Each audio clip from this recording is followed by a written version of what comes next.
day, ladies and gentlemen, and welcome to your Increasing Natural Gas Pipeline Safety webinar.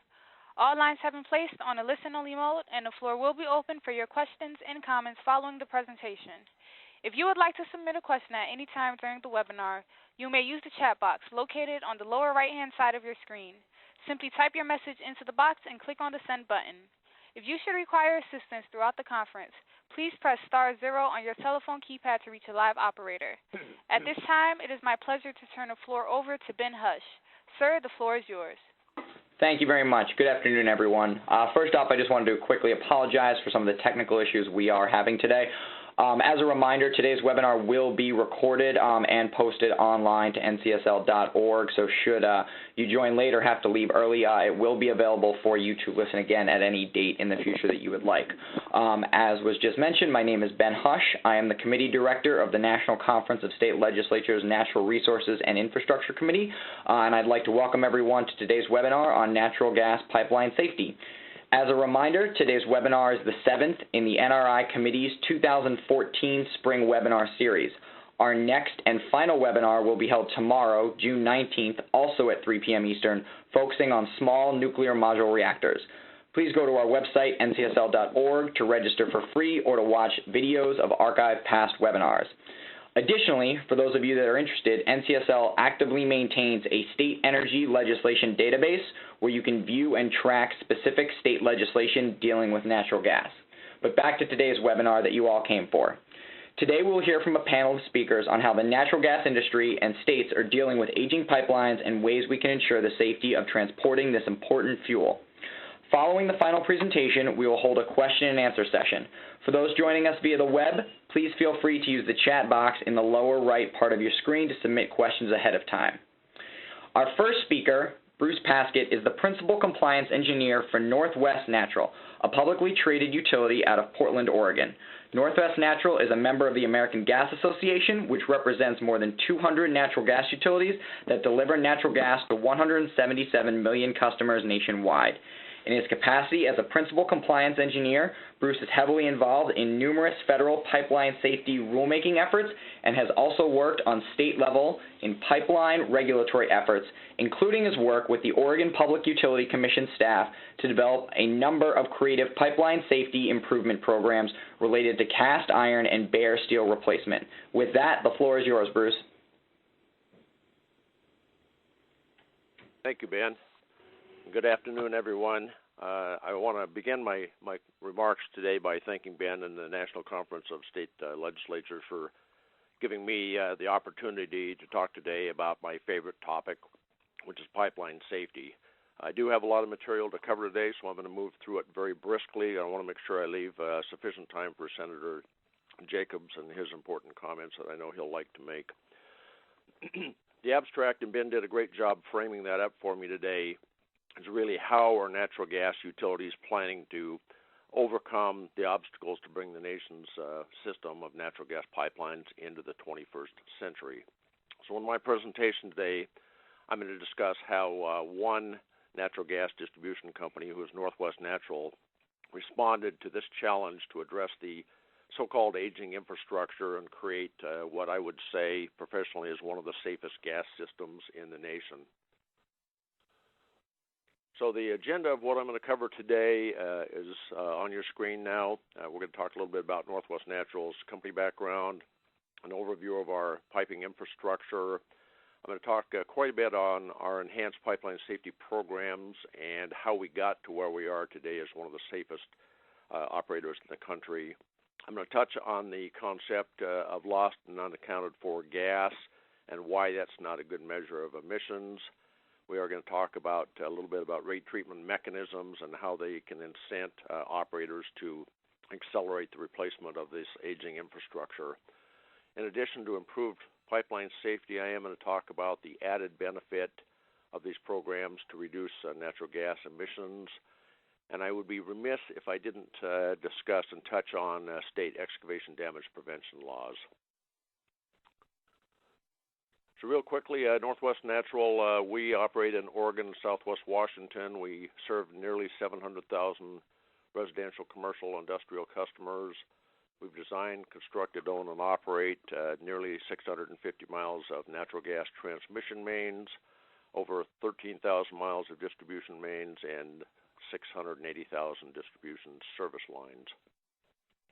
This slide shows a graphic of the Northwest Naturals service territory, which is the northwest corner of Oregon and southwest Washington. We serve the major cities in Oregon, which is Portland, Salem, and Eugene. For the record, Northwest Natural has a commitment to safe, reliable, cost-effective delivery of natural gas while recognizing the rate impacts to our customers. One of the takeaways for today's webinar is that we have worked since the early 1980s with the Oregon Public Utility Safety staff to implement very aggressive enhanced pipeline safety programs that are well beyond code requirements. And as a result of that, we've significantly improved our pipeline safety on our system. Quick overview of our natural gas transmission system. Again, we operate about 650 miles of natural gas transmission lines ranging in size from 4 inch to 24 inches, ages from 1956 to recently installed 2013. All of our gas transmission lines are coated, cathodically protected steel lines that are arc-welded construction, and what that means is we don't have any bare steel lines that would be susceptible to corrosion. A couple of more important factors on that is that all of our lines are 100% X-rayed on the welds as opposed to the sampling mechanism that the code would allow, and all of our transmission lines have been subjected to a post-construction pressure test, and that's an important factor because that gives us a lot of confidence in the integrity of our lines and the safety of those lines in operations. On our distribution system, our miles of main, if you look at this graphic of the 13,400 miles, you can see we're in a very, very enviable position. We've got less than 10 miles remaining of bare steel, which is less than 0.1% of our system. So if you look at our entire distribution system, we've got about 49% is coated cathodically protected, 51% is what I would call state-of-the-art good polyethylene plastic pipe. Out of our 680,000 service lines, again, 0.0%, which is less than 50 remaining that are bare steel. So all of our distribution service lines are either coated, cathodically protected, or again, state-of-the-art polyethylene plastic lines. So as a result of the enhanced pipeline safety programs that I'm going to detail for you in a short while, nearly 100% of our underground infrastructure is constructed of modern-day materials, again, either coated and cathodically protected steel lines or state-of-the-art polyethylene plastic lines. It's important for everyone to recognize what the key driver for us was to get this position that we're in now. And the key driver was clearly our desire to improve pipeline safety and be a leader in the industry on that issue. One of the added benefits for us has been to reduce the natural gas emissions associated with gas releases. This slide summarizes some of the aggressive pipeline safety programs that we have undertaken from some 31 years ago. We started this in 1983, and in my first line, identified that we actually started the Distribution Integrity Management Program in 1983, which is some 26 years before PHMSA issued a final regulation on that issue. So we followed that, the parameters of DIMP, and we identified an accelerated cast iron replacement program in 1983, which we completed in 2000. I'll go through the details on that momentarily. We also entered into a accelerated bare steel replacement program in 2001, which we expect to complete in its entirety in 2015. An aggressive natural forces program, and then the mandated Transmission Integrity Management Program mandated by Congress in 2002. Then I'll touch on our Integrated System Integrity Program and finally our formal DIMP program. So one of the fundamental principles for us for all of these programs that I've touched on is that we would make those programs risk-based. So we have done analysis on our piping infrastructure and focused our energy on the highest risk piping. And we've utilized a concept that AGA is couched as smart modernization. And when I use that term, I'm really talking about focusing our replacement resources and efforts on the highest risk pipe. And for folks on the call that may not be familiar with that, highest risk does not necessarily mean oldest. We look at the parameters of the pipe, the safety performance of the pipe, and we may actually, as an industry, replace newer pipe sooner than older pipe because age is only one factor that needs to be taken into account when you're doing a risk analysis program. The third bullet there addresses the facts we're looking to maximize efficiency and the benefits and the completion date by focusing our resources on an accelerated infrastructure replacement versus spending a lot of resources, time, and effort on repairs on what I will call insignificant emissions. So how did we get to where we are today? In 1983, Northwest Natural, like a lot of other distribution companies in the nation, was doing maintenance on our cast iron infrastructure. And I had the opportunity to join the company in 1983 and looked at what we were doing on maintenance efforts and the fact that we would do a maintenance on a given emission location. That's how we would manage the system. And then a few years later, you would come back and excavate the same spot to do maintenance again and do another repair and do another repair.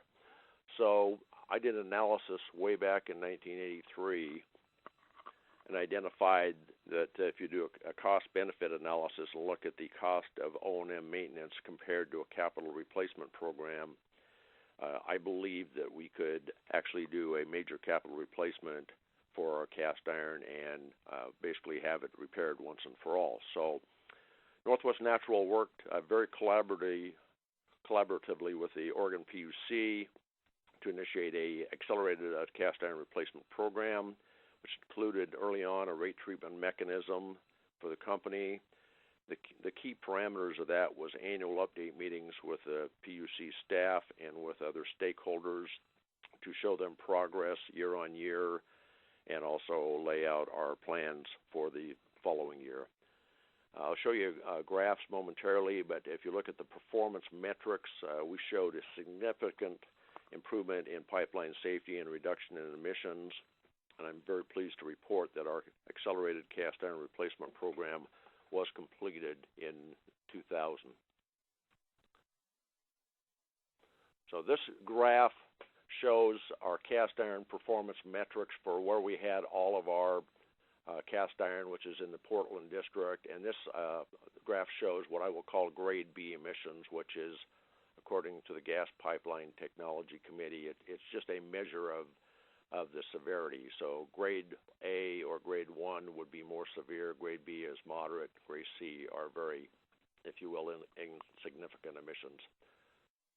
So if you look here, you can see when we started the program early on in 1985, we had over 1,300, about 1,350 of these grade B emissions, and you can see a very dramatic decline over time to the completion of the cast iron replacement program in 2000. And if you do the math, that's actually about a 93 to 95% reduction in these grade B kind of emissions in our Portland district. Quick note, I've talked a little bit about emissions. There is a lot of confusion around the nation on what's called lost and unaccounted for gas, and I'm going to make a point today that that's not a good measure of natural gas emissions. And the reason is that LUOF, or lost and unaccounted for gas, is actually a comparison, an accounting comparison between the gas that's measured coming into the system versus the gas going out of the system. So we actually have an entire department that works 24/7 all of their time calculating and monitoring LUOF. So there's a lot of factors that go into that factor, which is reported on the distribution annual report form. But it really comes down to issues like gate station metering accuracy. That's the gas coming into your system. There's the gas going out of your system, which is customer meters. There's things like timing of the billing and the meter reading, time of year, which is to say wintertime versus summertime. You have higher loads, bigger throughput in the winter than the summer as a rule. There's a lot of issues around temperature variations within a given time period. So, for example, if you had a real warm period in the middle of the winter, or conversely, a very cold period in the middle of summer, that could actually throw a curveball into the LUOF calculations. There's issues like line pack. Wintertime operators will put more gas into the systems overnight to maximize capacity. Storage injection and withdrawals. If you have on-site storage like Northwest Natural does, maybe LNG plants or underground storage, that can make it more difficult. And last but not least, there's theft in system emissions is a component of that. Okay, so after our cast iron replacement program, we had discussions with the Oregon PUC, and the next question is, what are you going to do to further improve your system? So we worked very collaboratively with the PUC staff and stipulated to a further enhancement of our pipeline safety program in 2001. And that program had two key elements to it. The first is a accelerated bare steel replacement program, and the other key element was a natural forces, or I'll call it geohazard program. The bare steel replacement program basically was an acceleration of what we were already doing. Based on our current replacement rate, we would have been completed in 2041, but we agreed to, which is 40 years, and we agreed to accelerate that dedication of resources, and we went from 40 years to 20 years, which means that instead of a completion of 2041, we stipulated and agreed with the PUC that we would complete it in 2021. I'm actually happy to report today that we're on schedule to complete that even further ahead of our stipulated date, and probably 2015. The other half of that program was the identification and management of geohazards that might come from issues such as landslides, earthquakes, and washouts at river and stream crossings. So this slide will show you a real-life picture in our service territory of a street that we would monitor based on our geohazard program. And we actually identified, we had a gas main that would run right along this corridor here. We identified this landslide area, relocated the main, and cut it off, the live main, and so that there was no relief, there was no safety incident associated with it. So how does the rate treatment mechanism work? For this current program, or the next phase of the program, I won't spend too much time on this, but if you're not familiar with rate treatment mechanisms, the first $3 million is the threshold, which is to say the company absorbs that, and anything beyond that, $3 million up to $9 million is called the soft cap, and so year on year we would be able to earn that incremental $6 million. Those capital costs are rolled in annually with our gas cost adjustment, and associated with that, there's an annual update meeting with the PUC staff and also with other stakeholders such as consumer advocates, and obviously an annual PUC audit and prudence review and true-up of our costs. In 2009, we actually worked closely with the Oregon PUC again to put all of our enhanced pipeline safety programs under a single umbrella program. So all parties were interested in continuing our accelerated bare steel replacement program. We also put under our umbrella program the transmission and distribution integrity management programs. So the key and one of the huge benefits behind an integrated integrity program like that is allows the company resources to be reprioritized, reallocated based on changing risk assessment, changing factors, new data that we identified throughout the year, and other issues such delayed permitting and workload and things like that. So that's given us a lot of flexibility to put our resources, again, on the highest risk pipeline segments. So the rate treatment mechanism is similar to other ones that I've showed you. There's a $3.25 million per year cap on the steel replacement cost, a $12 million soft cap, and project costs get rolled into rates when they're completed, and again adjusted and included in with the purchase gas adjustment each year along with gas cost. We have frequent meetings with the stakeholders to review our progress, our accomplishments, and also our schedule for upcoming projects. And again, the PUC does annual audits and prudence reviews. This is, for those of you who are not familiar with this, this is a map of the U.S. that has states with some kind of an accelerated infrastructure replacement mechanism for their one or more operators in the state. So the summary takeaway of this slide is dark green or dark teal is a good thing, and there are some 38 states on this map that have an incentive mechanism for gas operators to incent some kind of an accelerated replacement of their infrastructure, whether it's plastic or cast iron or bare steel. So the light colors, the light blue colors here are states without any kind of an accelerated infrastructure replacement mechanism. So back to the benefits of Northwest Natural's system. If you look at this graph, again, this addresses the benefits on our bare steel replacement program. You can see this is the miles of main we had in our system in Oregon prior to our stipulation with the Oregon Commission. We stipulated in 2001, and you can see a very dramatic decrease in the miles of bare steel main on our system.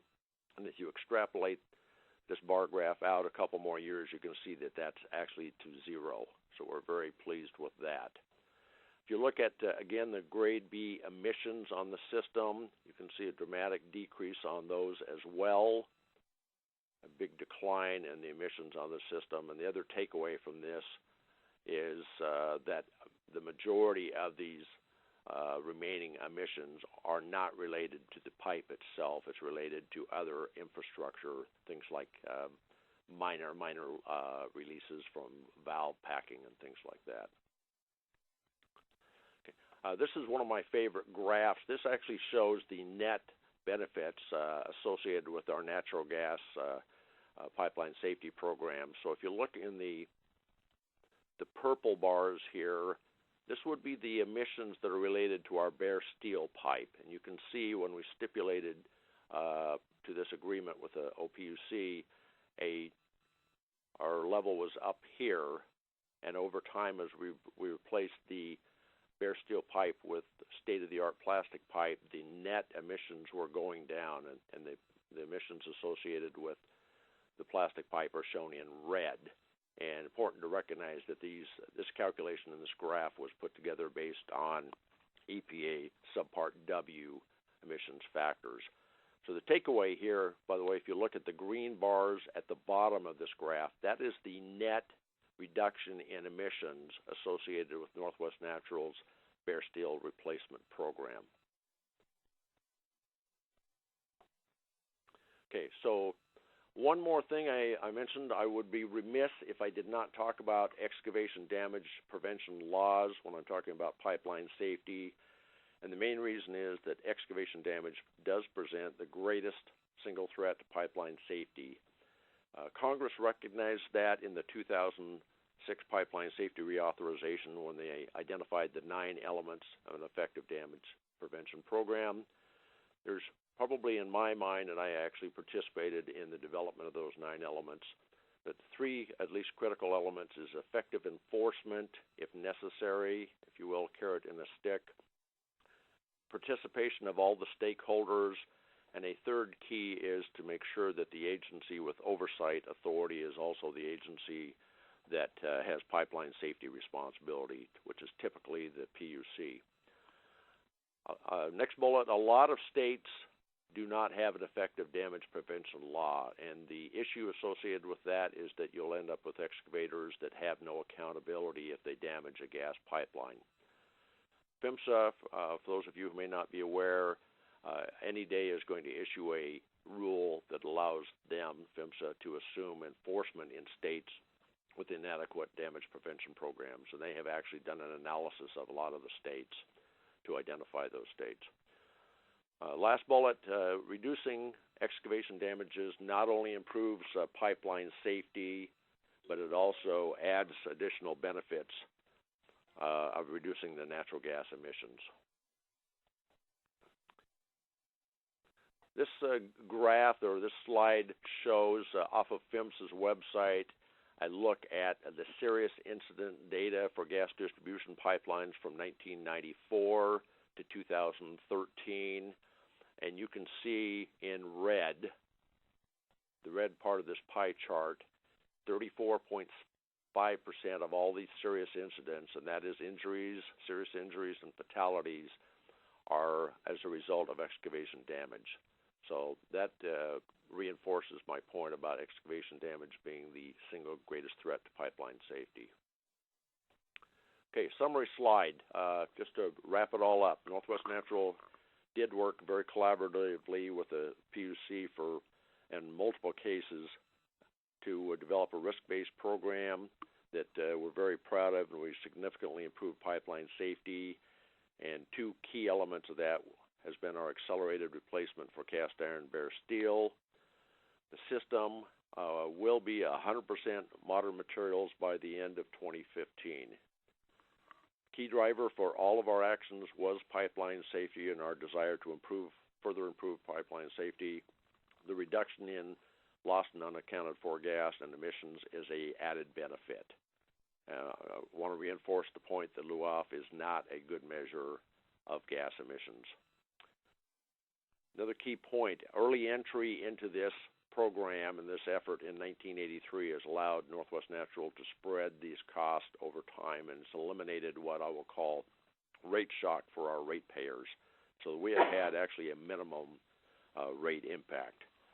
These mechanisms provide for very timely recovery of program costs for the operators, and it actually does facilitate operator action.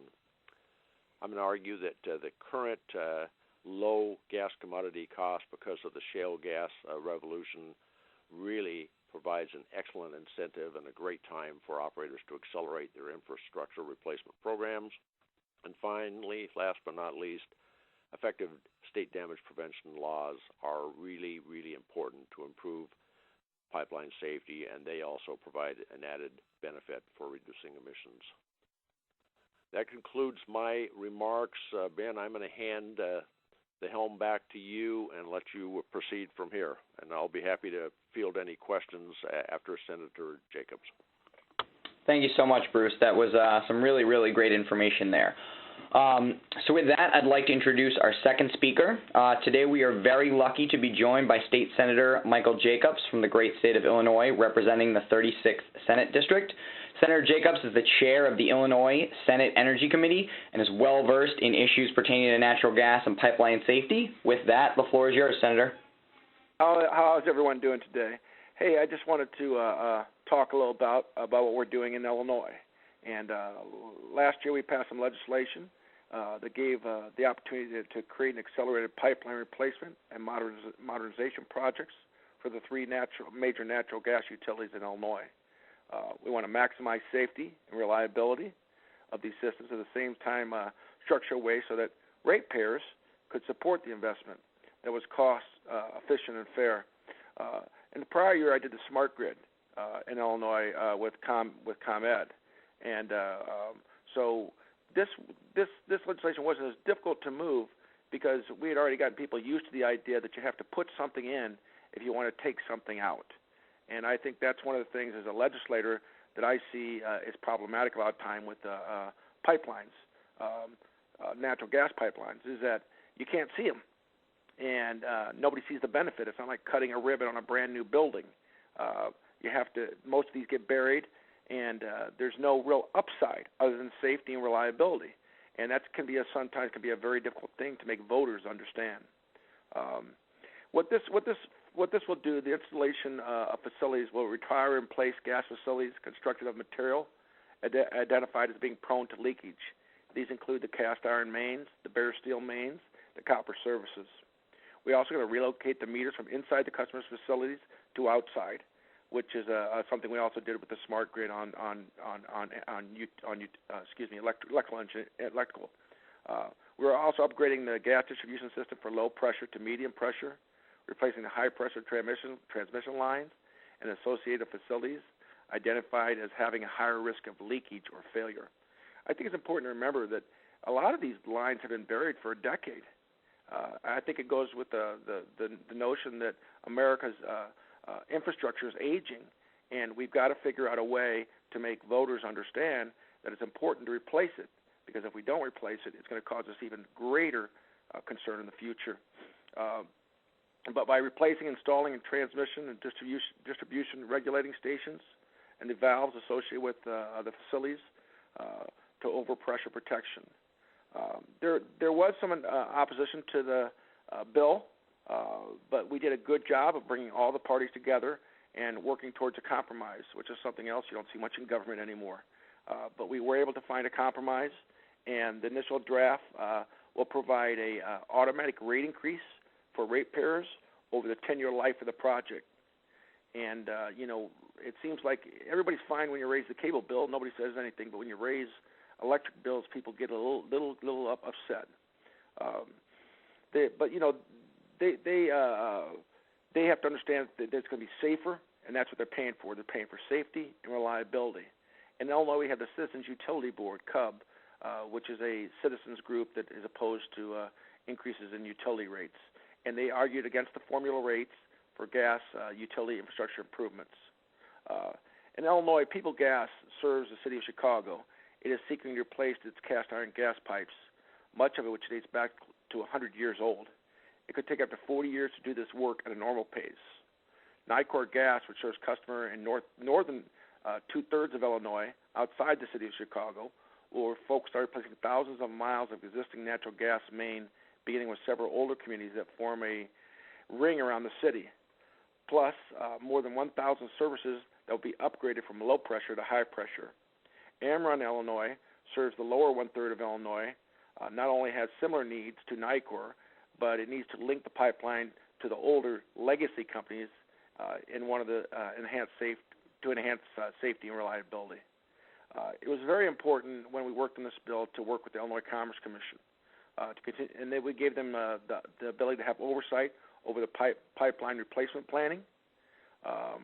Each utility must present its qualified infrastructure plan to the ICC for approval.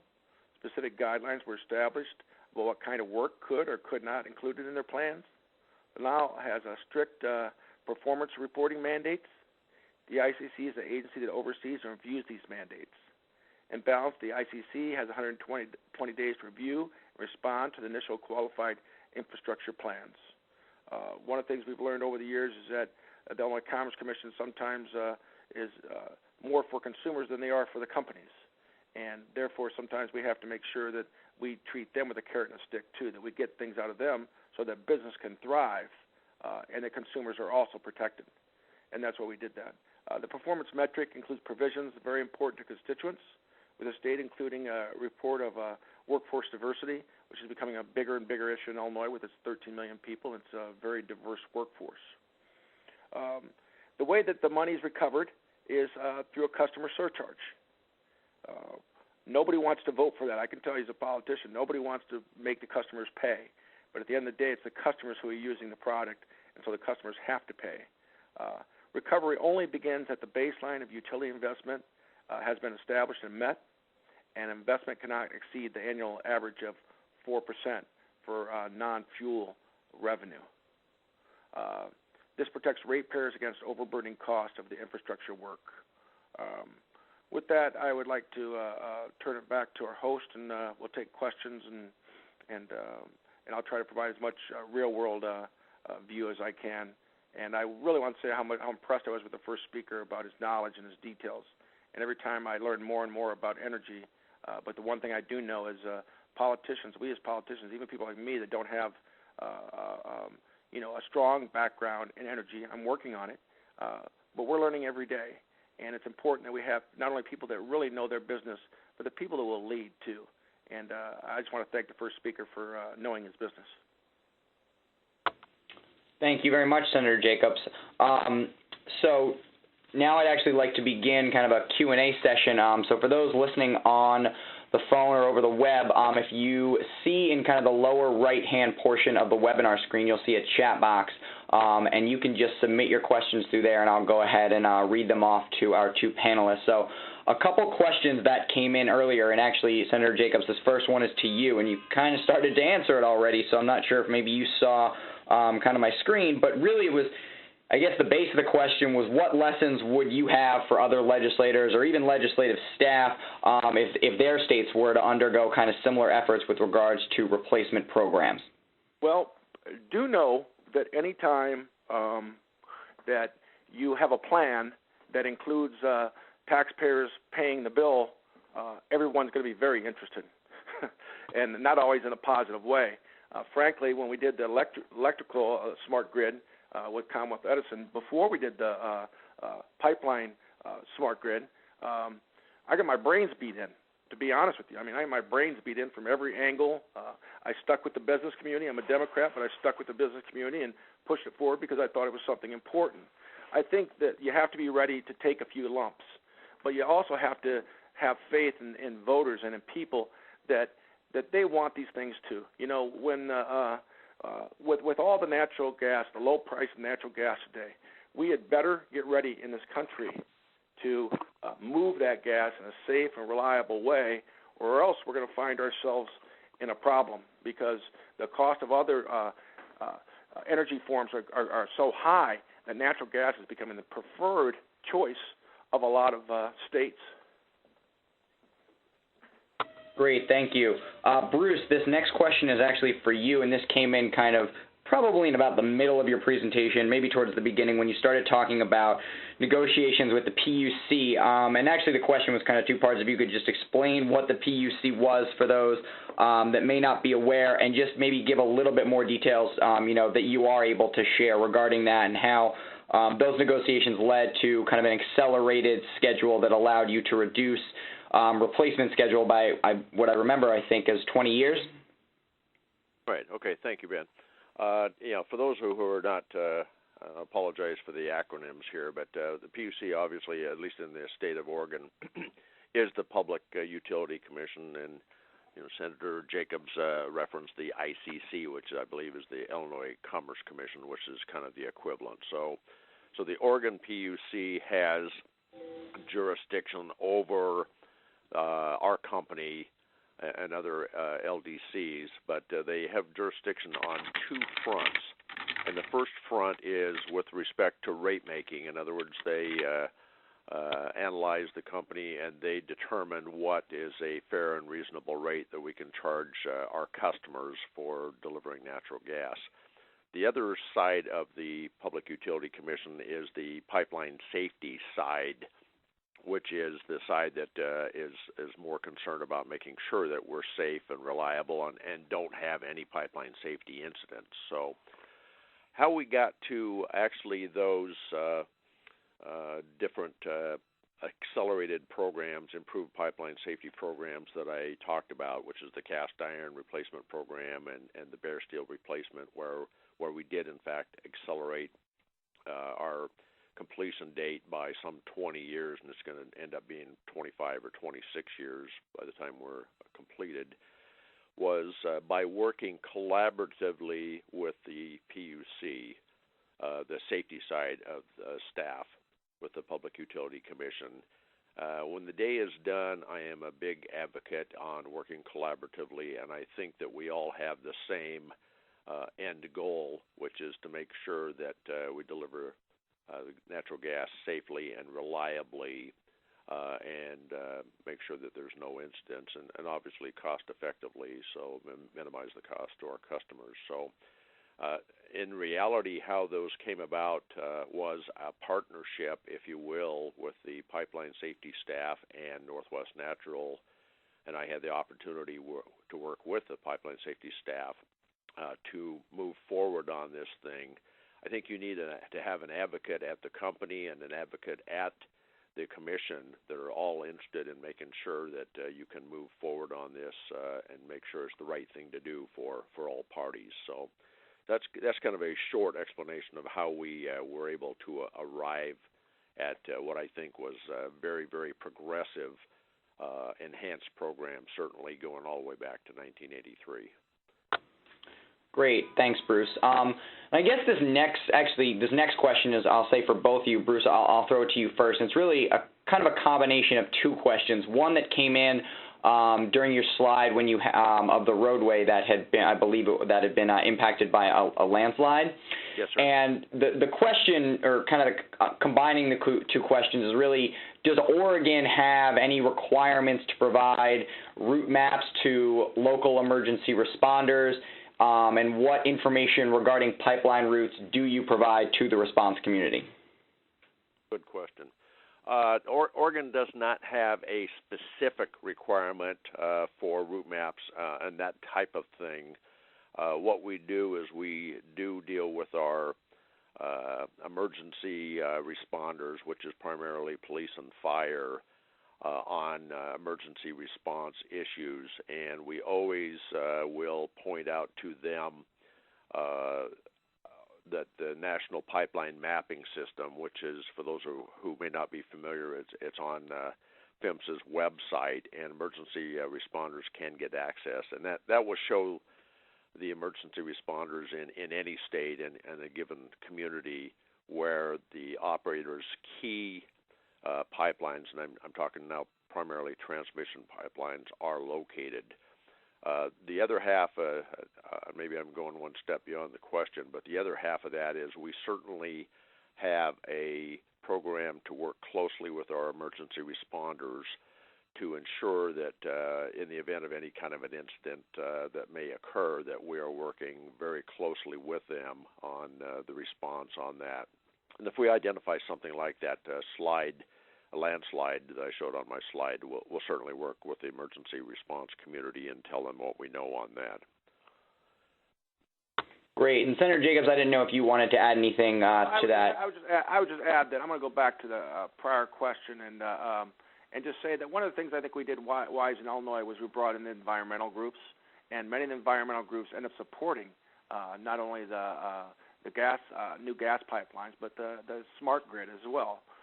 We also said to the companies, look, you're going to have to hire some people, and we're going to set up some numbers that you have to reach. For instance, like People's Gas, they have to hire 1,000 people. They've already hired 500. And then you have to have measurable results or performance standards. You know, we've got to make sure that the companies are doing what they say they're going to do. But I would think clearly that we need to make sure that we know where every pipeline is. We need to understand where all the infrastructure is under the ground in America. And if we don't have that in Illinois yet, that's something that's sort of piquing my curiosity, and I'd be interested in moving forward on. Great. And before I get to the next question, just a reminder, if you do have any questions, feel free to enter it in the lower right-hand corner. Bruce, this next question is for you, and it's probably a little bit technical. But I was just, the question was wondering if you might be able to describe pipeline inspection programs such as hydrostatic testing and the use of inline inspection tools. I would be happy to. This may be a 4-hour response, but I'll try to condense it to a couple of minutes.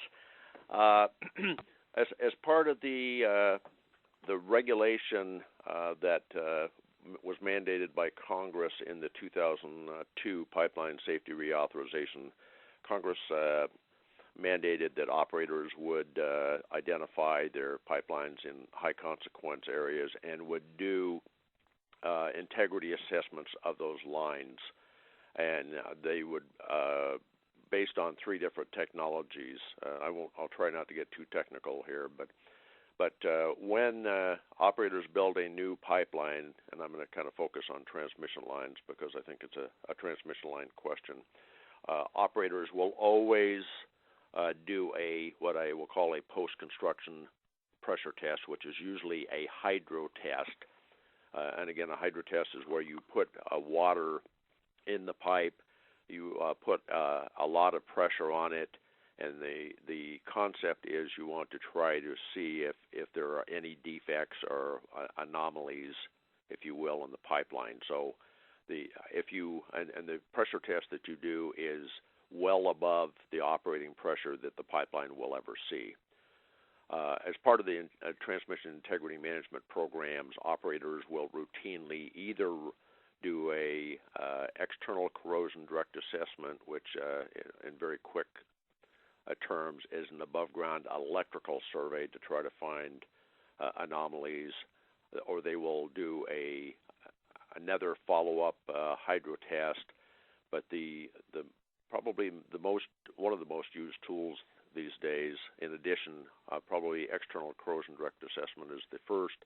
The other one is ILI, which is also known as smart PIGs, and that is a instrument that is inserted in the pipeline, and it typically is run under the gas service, or the gas pressure moves it down the line. And it's got an onboard computer and actually will identify anomalies or defects in the pipe. So, and based on that information back from the vendors, then operators can take appropriate action to do repairs where necessary. So that's kind of a lengthy response. I apologize. It's a pretty technical question. No, that was a very good job condensing that. You're right, highly technical issue. And at this point, I don't have any more questions in the queue. So, hearing no more, I would like to conclude today's webinar on increasing natural gas pipeline safety. Once again, I'd like to thank Bruce from Northwest Natural and Illinois State Senator Michael Jacobs. For those that joined late due to some of the technical issues that we were having, or for those that would like to listen again, we will be posting a recording of today's webinar online either later this week or very early next week. And as a reminder, as I mentioned at the start of today's webinar, our next and final webinar in our 2014 spring webinar series will be held tomorrow, June 19th. Also at 3 p.m. Eastern, focusing on small modular nuclear reactors. For additional details and to register, please visit ncsl.org. Additionally, for those that joined us today and have not already done so, I would highly encourage you to register for NCSL's 2014 Legislative Summit, August 19th through the 23rd in Minneapolis, Minnesota. I'd like to highlight as part of that NCSL's Energy Summit, which will be taking place on the morning of August 19th. And with that, I'd like to thank everyone for joining today, and have a great rest of the day. Thanks again. Thank you. This does conclude today's webinar. We thank you for your participation. You may disconnect your lines at this time, and have a great day.